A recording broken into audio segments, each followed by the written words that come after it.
Bonjour à toutes et à tous. Donc pour ceux qui sont en visio, je suis Marie-France Beaufils, présidente du CEPRI. Pour ceux qui me connaissent moins, je suis ancienne maire de Saint-Pierre-des-Corps.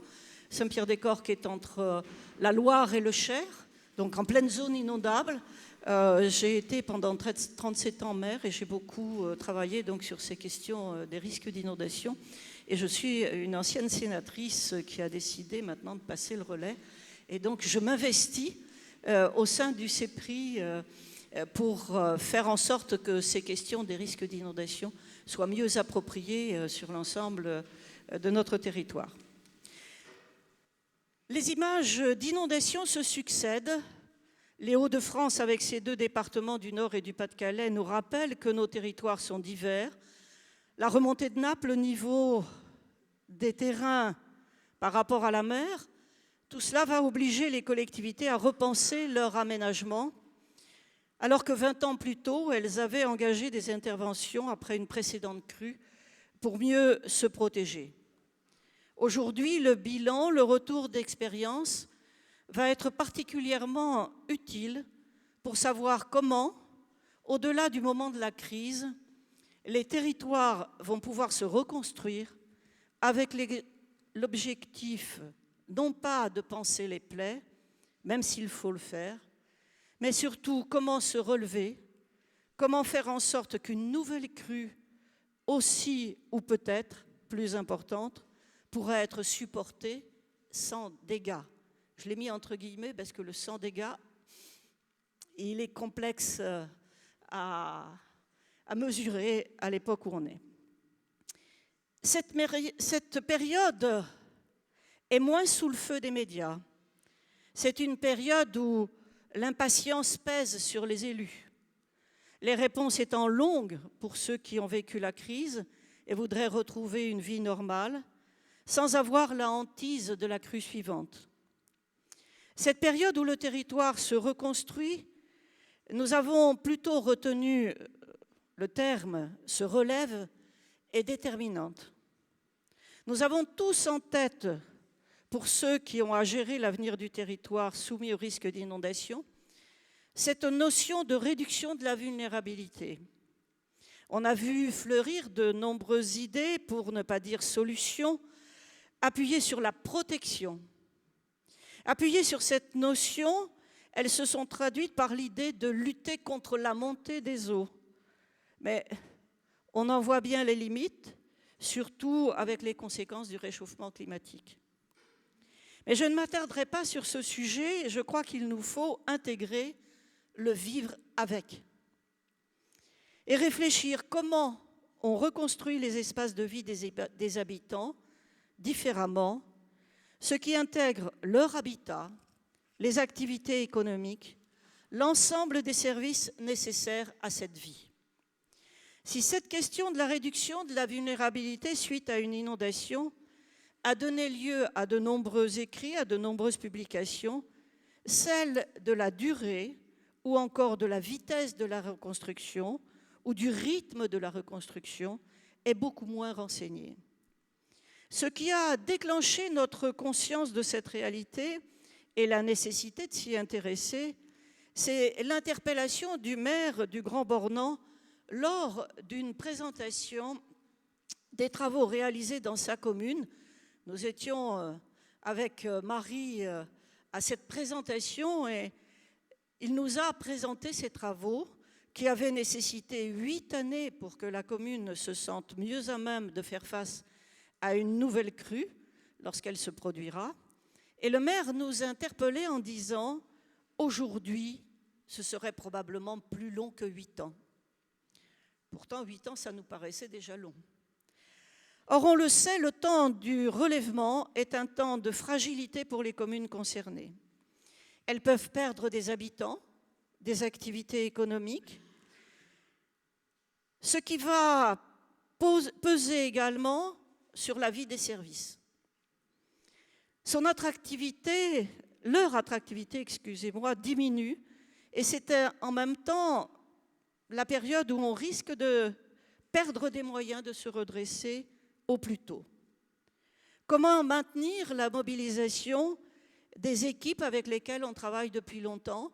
On sait que ces périodes sont fragiles. Des personnels territoriaux qui travaillent avec leur commune depuis longtemps peuvent s'épuiser très vite et partir vers d'autres cieux. Et recomposer les équipes, c'est difficile.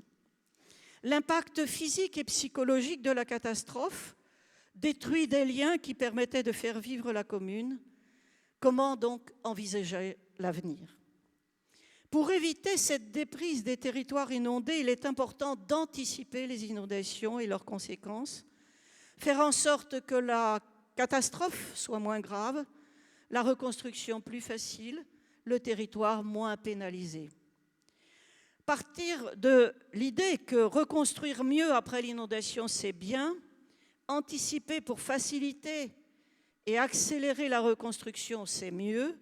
Le CEPRI a donc décidé de monter un atelier d'1 an et a proposé à l'AFP-CNT de s'associer à la démarche.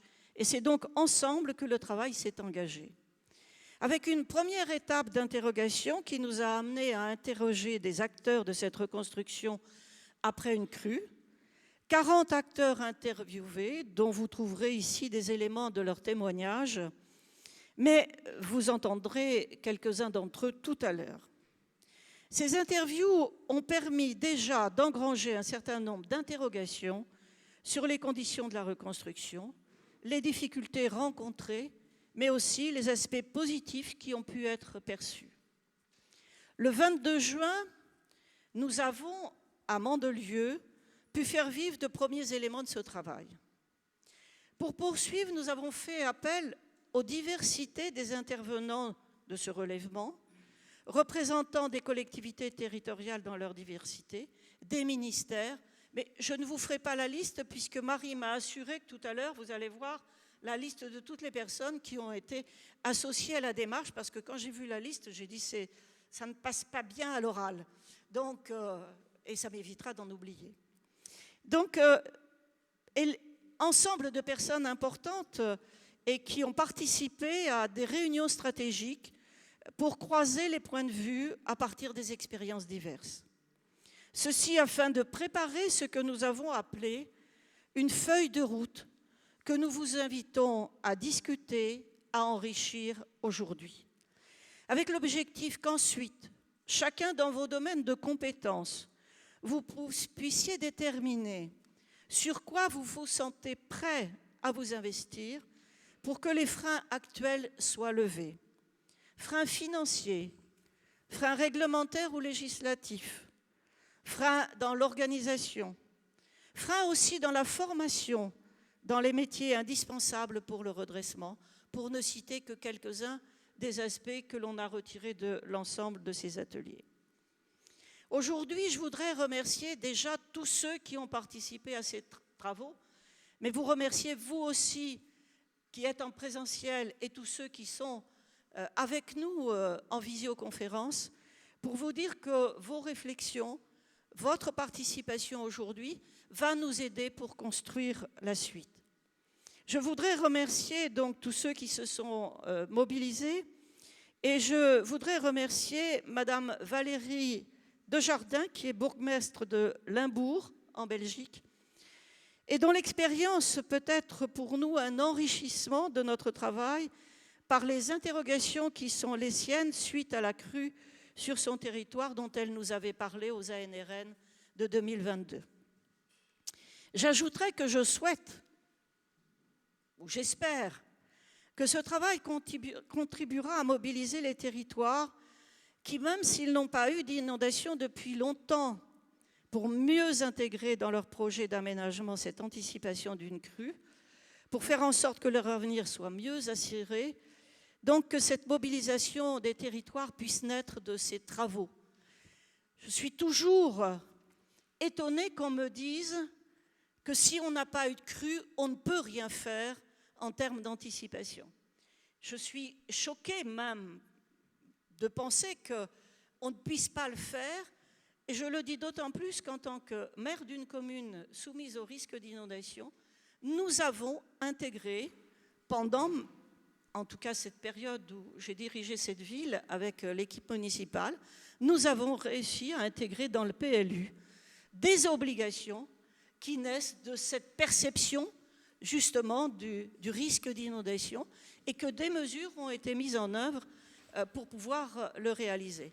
Mais je dois dire que j'ai bénéficié, et je voulais terminer par cela, j'ai bénéficié d'une histoire aussi importante, puisque dès les années 50, mes anciens collègues, ceux à qui j'ai succédé, avaient déjà interdit qu'on crée des caves à l'intérieur de la commune, parce que la nappe phréatique était très proche et les remontées d'eau étaient fréquentes. Donc quand on a ainsi une culture qui s'est construite au fil du temps et dont on a pu partager les éléments, je pense que c'est important. Et je ferai une petite adresse aux élus pour leur dire il ne faut pas avoir peur de s'investir dans cette anticipation, même si on n'a pas eu de crue depuis longtemps, parce que le jour où la crue survient, eh bien, si on n'a pas anticipé, on a une responsabilité et on nous fera de toute façon porter une responsabilité bien plus lourde que celle qui est difficile à porter quand il faut imposer des obligations qui permettraient de protéger son territoire.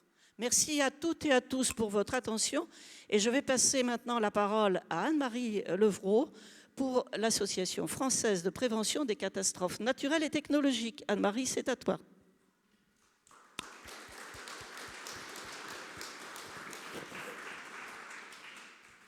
Oui, bonjour à tous. Je m'appelle Anne-Marie Levrault, je suis vice-présidente de l'Association française pour la prévention des catastrophes naturelles et technologiques.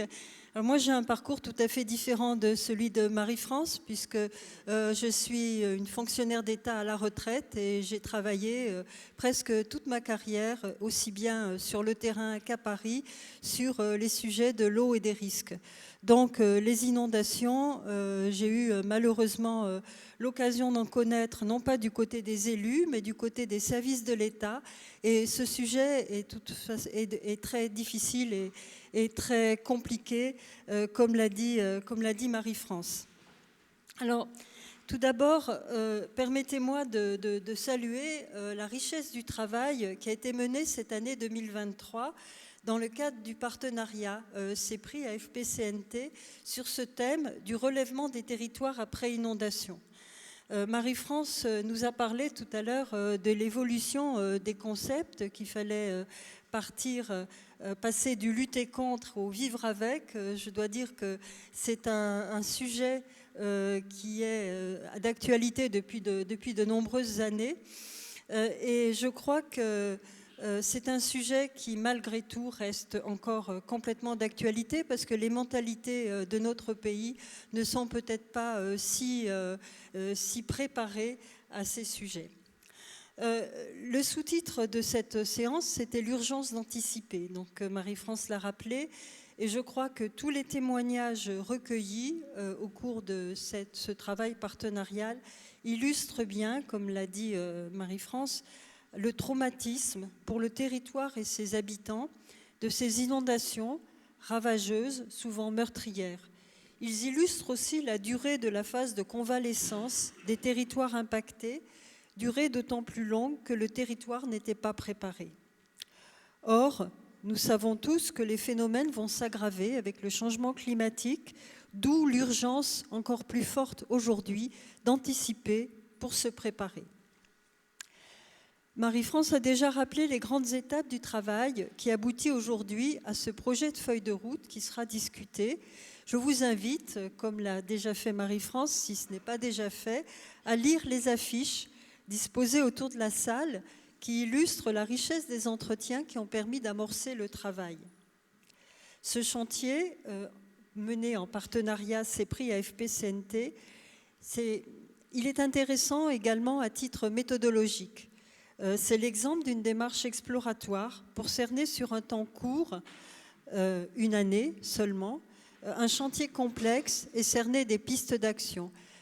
Tout cela en associant une majorité d'acteurs de toutes origines pour essayer d'avoir la vue la plus globale et la plus objective possible. Pour la FPCNT, ce partenariat avec le CEPRI s'inscrit dans un chantier plus vaste, BBB, Build Back Better, animé donc par notre association. Reconstruire ou construire mieux est en effet une des voies portées notamment à l'international pour réduire les risques de catastrophe, c'est-à-dire réduire les conséquences potentielles des inondations ici, mais des risques d'une manière plus générale sur la santé humaine, l'activité économique, l'environnement et le patrimoine culturel, pour reprendre les termes de la directive inondation. Excusez-moi. Cette notion de construction, construire ou reconstruire mieux, doit d'ailleurs être élargie à l'ensemble des choix d'investissement, publics ou privés, car ce que nous construisons aujourd'hui, quels que soient les acteurs, sera toujours en place dans de nombreuses années. Les maisons durent en général 80 à 100 ans, les équipements économiques durent souvent plusieurs décennies, et nous savons tous que malheureusement, avec le changement climatique, les aléas vont s'aggraver.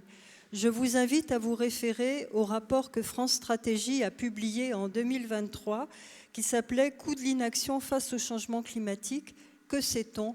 et qui attirait l'attention sur l'importance de prévoir tout de suite les investissements de demain dans des conditions plus défavorables.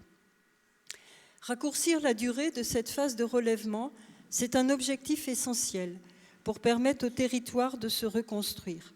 Je rappelle que c'est d'ailleurs un objectif qui avait été identifié il y a une dizaine d'années dans le cadre de la stratégie nationale de gestion du risque inondation comme un des 3 objectifs prioritaires de la politique publique. Se projeter pour imaginer la catastrophe, c'est-à-dire l'imprévisible, voire l'impensable, c'est un exercice difficile. Comme le dit Marie-France, les territoires doivent cependant s'en emparer. Car avec l'aggravation des phénomènes liés au changement climatique, mais même avec les événements que nous connaissons déjà aujourd'hui et l'augmentation croissante des enjeux exposés, nous devrons faire face à des événements malheureusement toujours intenses.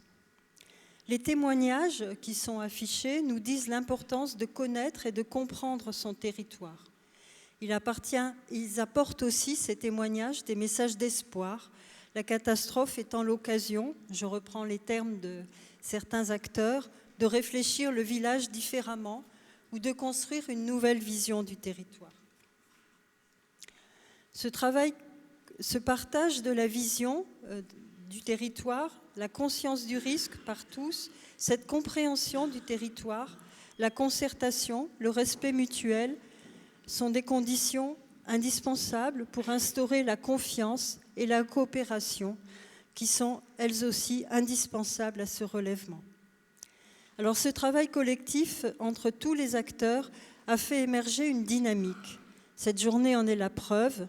Je suis certaine qu'elle va nous permettre d'approfondir la réflexion pour aboutir à une feuille de route partagée pour 2024 et poursuivre ce travail opérationnel. Merci pour votre attention.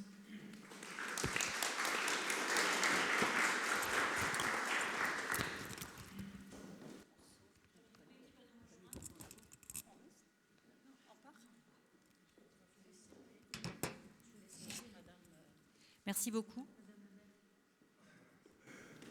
Bien, je voulais saluer donc Madame Desjardins, mais c'est surtout la ville de Limbourg que vous représentez et avec qui nous pensons que nous avons des aspects communs de situation qui peuvent nous aider à réfléchir, puisque vous, c'est il y a 3 ans, hein, 2021.